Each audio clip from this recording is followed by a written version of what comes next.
You may come in. Hi, good morning. Good morning po. Yes, you. Ako po pala yung nagpa-schedule po sa inyo kahapon.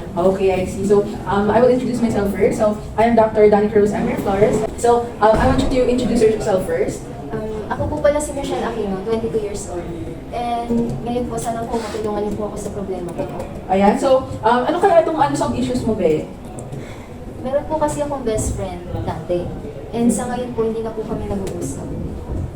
Parang wala naman po kami pinag-awayan, pero ramdam ko po yung awkwardness sa tuwing nagkakasalubong po kami dito sa school. Okay.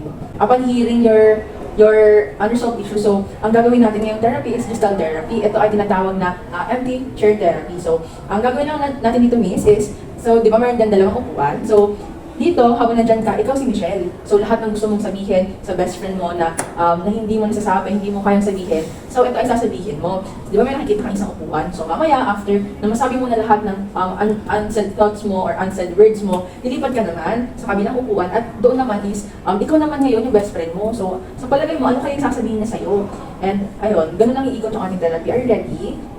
So, Kailangan kong maging ready. ayan. So, ngayon, before tayo mag-start, para ma-relax ka or maging ready ka is, we will have a breathing exercise muna. Okay, inhale, hold, exhale. Ayan. Ayan, medyo ba gumaan na? Medyo ba naging kalma ka na? Kahit pa paano po, gumaan na rin po. Ayan. Good to hear that. So, are you ready? Sige, pwede ka na mag-face doon sa dito. Next the chair. Ayan. O, sige. Ayan, Mitch Aquino. Ngayon naman, Mitch, gusto ko na lahat ng words, hindi ka mag-hold. Baka lahat ng gusto mong sabihin, lahat ng gusto mong itanong, kung may mga katanungan kami, sabihin mo ngayon. Kahit, ano ang pangalan ng iyong ng best friend? Maria. Kay Maria. Lahat ng gusto. Halimbawa, imagine mo na andyan si Maria. So, you can start now. Maria, hindi ko alam kung paano ko sisimulan, pero para naman sa akin, wala naman akong ginawang mali. Tuwing nakikita kita, and alam kong nakikita mo rin ako, nararamdaman kong ilang ka sa akin. Ikaw ba nang yun na sa pinagsamahan natin? Basta, parang kapatid na rin kita.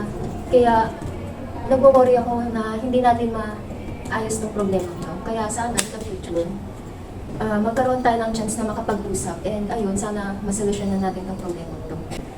Ayan, so, upon hearing your words or your unresolved thoughts, so ngayon, kamusta naman kita? How is it? Kahit pa paano po gumagaan na po yung pakiramdam ko kasi po, nalabas na po yung gusto kong sabihin.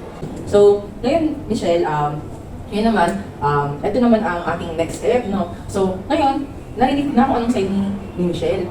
So, syempre, si Maria, meron naman siguro siyang side of her story. So ngayon, lilipat ka sa isang bangkuan. Kunyari, ikaw naman si Maria. So sa palagay mo, ano kaya yung gustong sabihin ni Maria kay Michelle? Sige, Maria, start. Hello Michelle, kamusta ka na? Alam kong ramdam mo rin na hindi tayo okay pareho. Pero gusto ko lang sabihin sa iyo na wala kang kasalanan. Feeling ko kasi ikaw yung may galit sa akin, kaya hindi tayo nagpapansinan, kaya ramdam ko hindi tayo okay.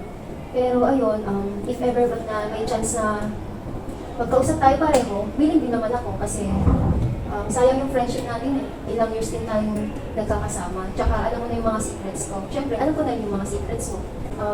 Dedicated ako na makipag-usap sa'yo para ma-resolve natin kung ano man yung mga hindi natin magkakaintindihan. Ayun lang. Okay, so etong therapy nito, naglalayon to na mapagaan yung heaviness na nararamdaman natin. So, while doing this, nabawasan naman ba ito, Michelle? Sobrang nabawasan po. Kasi nasabi ko na po yung mga gusto kong sabihin. Ayan, so maraming salamat sa pag-cooperate, sa iyong effort na ayusin yung mental health mo. And nagagalak din ako kasi kahit papaano, sabi mo naman is nabawasan yung heaviness. And kahit papaano, wala ka nang hino-hold back. Sana maayos na yung relasyon niyo magkaibigan. And if ever naman na meron pa rin gumugulo sa iyong isipan, maaari ka rin bumalik sa akin, ha? Tumawag ka lang ulit whenever you feel that you are unstable, ha? Salamat po, sobrang nakitulong po. Babalik na lang po ako dito ulit kapag if ever man po na may problema po ako ulit. Pero sa ngayon po, sobrang luwag na po ng pakiramdam ko kasi sobrang tagal ko na rin pong kinikimkim to kasi wala po akong ibang pagsabihan. Kaya maraming salamat. Salamat, Michelle. So, thank you so much.